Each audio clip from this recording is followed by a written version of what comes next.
আমরা এর ভিতরে সিদ্ধ করে রাখা কলিজাটা দিই।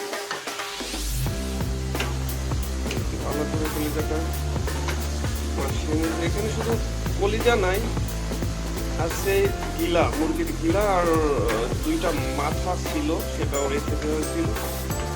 ফ্রিজে অনেকগুলোই আছে, কারণ মুরগি আনা হলে এই পার্টসগুলো মুরগির সুন্দর থেকে যায়, ওইভাবে আর হয় না। কারণ এমনি নর্মাল রান্নার ভিতরে এটা দিলে অত বেশি একটা মজা লাগে না।